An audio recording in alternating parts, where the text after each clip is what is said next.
देखो, भगवान जानते हैं कि गोपियां हमसे अत्यंत प्रेम करती हैं, किंतु अपने प्रेम को कभी प्रकट नहीं करती, गुप्त रखती हैं। इसलिए तो गोपी हैं। गोपी का मतलब गुप्त रखने वाली। और प्रेम होना भी गुप्त चाहिए। प्रेम का दीपक यदि गुप्त नहीं रहा, प्रकाशित हो गया, तो संसार की हवा उस प्रेम दीप को बुझा भी देती है। इसलिए गोपियां गोविंद से अत्यंत प्रेम तो करती हैं, पर प्रकट नहीं करती, छुपा के रखती हैं। भगवान उनके अंतर प्रेम को समझते हैं, और भगवान यदि उनसे प्रेम प्रकट करते भी हैं, तो गोपियां विपरीत व्यवहार करती हैं प्रेम को छुपाने के लिए। बोलो राधे राधे। राधे राधे। कहती तो है ही नहीं, प्रेम का माने बदले में भी प्रेम का व्यवहार प्रकट रूप से नहीं करती, हृदय में ही करती। मैया से शिकायत भी करती हैं कि तेरे लाला ने माखन खा लियो हमारो। और घर में जब दधि मंथन करती हैं तो कहती हैं, गोविंद हमारे माखन का भोग लगाने आओ।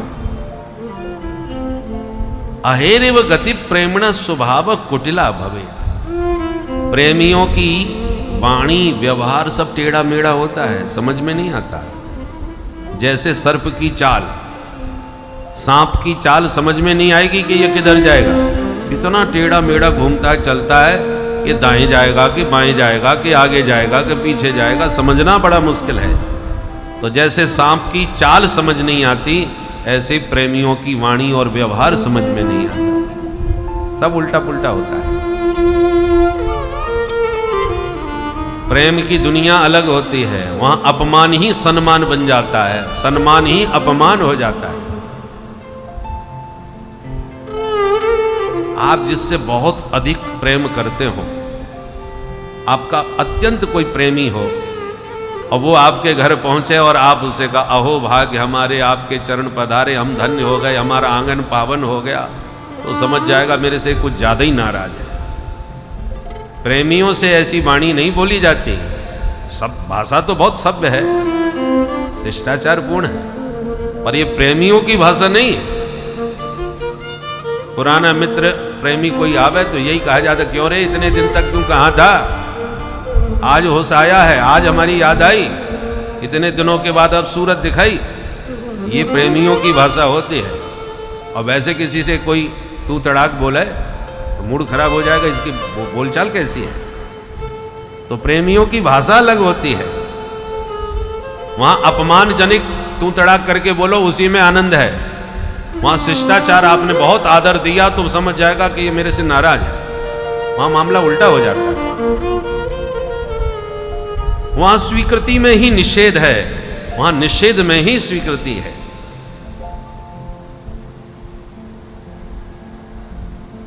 जब भी किसी गोपी को गोविंद छेड़ते हैं तो मन में बड़ी खुश होती है, अपना सौभाग्य मानती है, पर सखियों के पास आकर के शिकायत करती है, बंसी बारे ने घेर लई, आज मैं अकेली पनिया गई।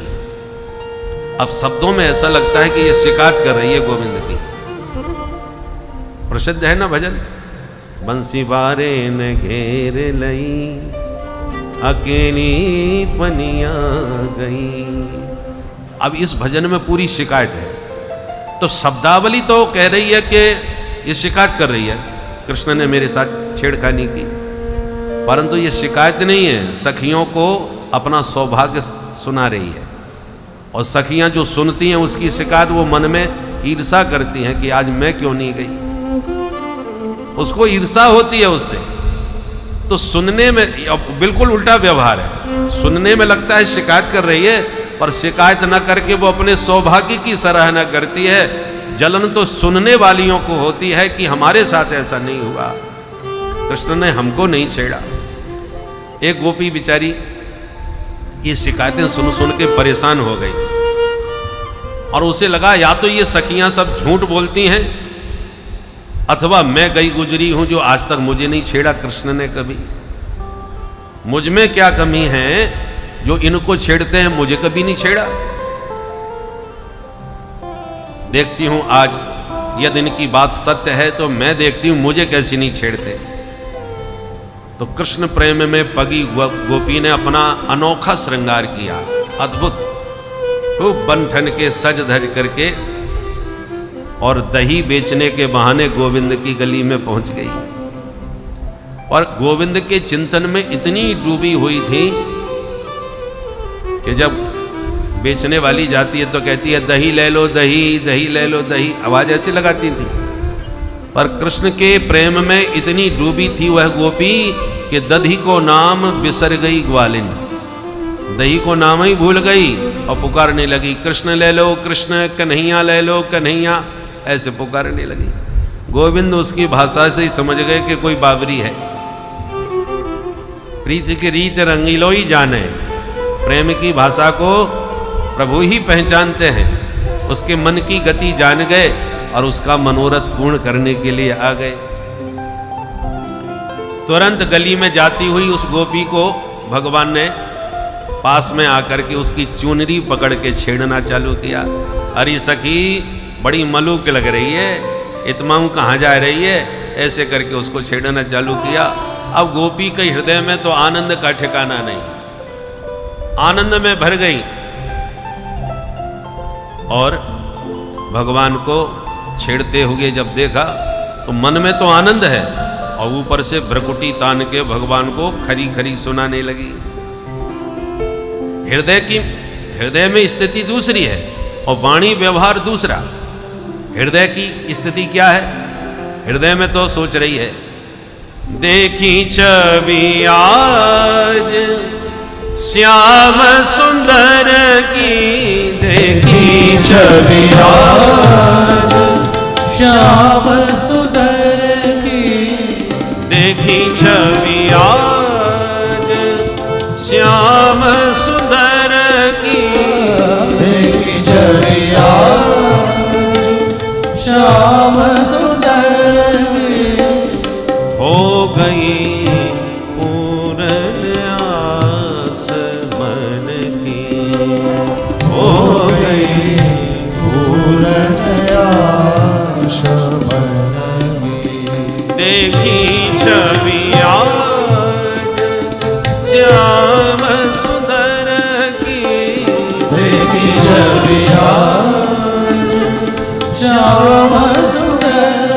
की, मोर मुकुट पीतांबर धारी, मोर मुकुट पीतांबर धारी, मोर मुकुट पीतांबर धारी, मोर मुकुट पीतांबर धारी, शोभानुपम मनमोहन की, शोभानुपम शोभावन की, देखी छवि आज श्याम सुंदर की, देखी छवि आज श्याम सुंदर की,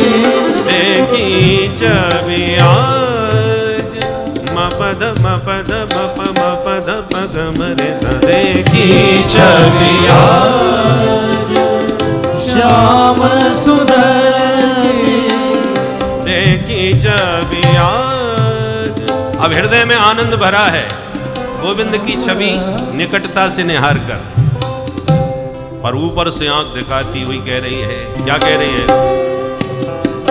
मुंचांचलम चंचल पश्यनोकम, मुंचांचलम चंचल पश्यनोकम, बालोसिनालो कयसे कलंकम, बालोसिनालो कयसे कलंकम,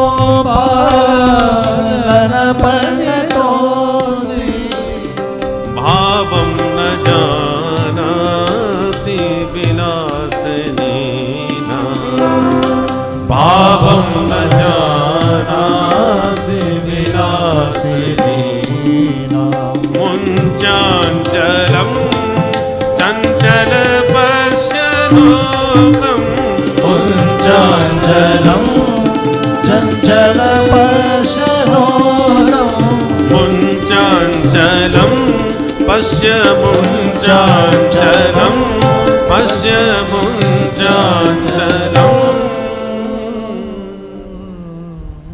अब हृदय में तो आनंद भरा है गोपी के, और ऊपर से आंख दिखाती कहती है चंचल छोड़ मेरा अंचल।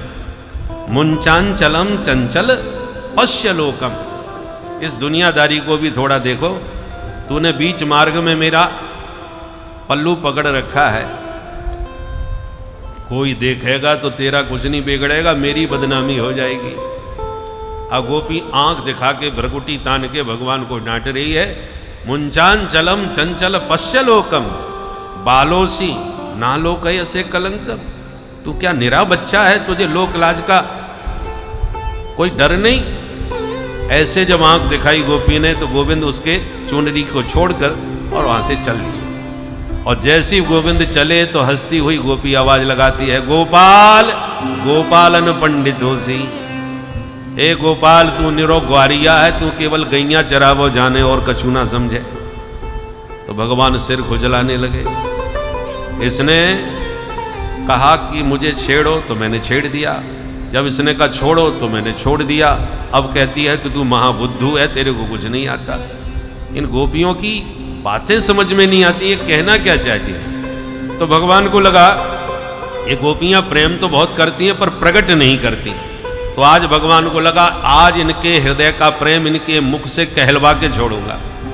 इसलिए जब बंसी की तान पर गोपियां दीवानी होकर के दौड़ के चली आई तो फिर भगवान थोड़े से टेढ़े बन के बात करने लगे जैसे गोपियां करती थीं कल तक।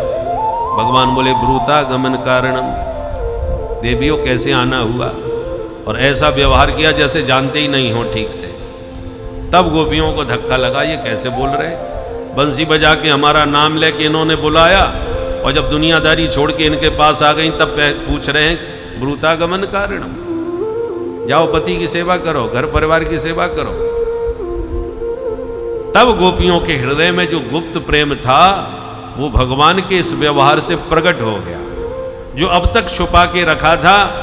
जब भगवान बार बार पूछने लगे तो ये तो बताओ आई क्यों हो, तब गोपियां समझ गईं हमारे मुंह से सुनना ही चाहते हैं तो चलो सुनाई देती हैं। जो अब तक गोपियों ने कभी प्रकट रूप से नहीं कहा था वो आज भगवान के सामने खुल करके गोपियों ने कह दिया। सिंचांगन स्वदधरा नतपूरकेण,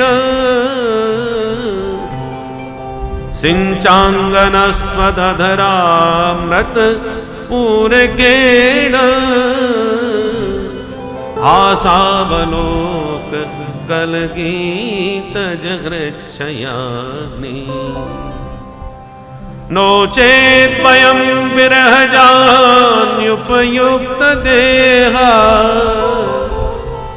ध्यानेन याम पदयो पदवीं सखेते। गोपियां कहती हैं प्यारे आपने जो हमारे हृदय में चिनगारी लगाई, मिलन का जो भाव उद्दीप्त किया, आप अपनी अधर सुधा का दान करके यदि हमारी उस हृच्छयाग्नि को आपने शमन नहीं किया तो आपके विप्रलंभ जन्य संताप में हमारा देह ही भस्मसात हो जाएगा। गोपियों ने जब खुल करके अपने हृदय के भाव अभिव्यक्त किए तब भगवान बड़ी जोर से ठहाका मार के हंसने लग गए। प्रहस्य सदयम गोपी रात्मा रामोप्यरीरमत। प्रहस्य जोर से हंसे, जब जोर से हंसे तब गोपियां समझ गईं ये केवल हमारे मन की बात जानने के लिए ऐसा बोल रहे थे। वास्तव में हमारे प्रति भी इनके हृदय में अनुराग है, उनकी हंसी से प्रकट हुआ। तब भगवान ने जितनी गोपियां थीं उन सबके साथ गलवैयां डाल के ताता थैया करके जो नृत्य करना प्रारंभ किया, गोपियां आनंद मग्न हो गईं। बाहु प्रसार पर रंभ कराल कोरु नीवि स्तनालवन नर्मन खाग्रपातई श्वेल्यावलोक हसतेर ब्रज सुंदरीणाम उत्तम भयन रतिपतिम रमयांचकार।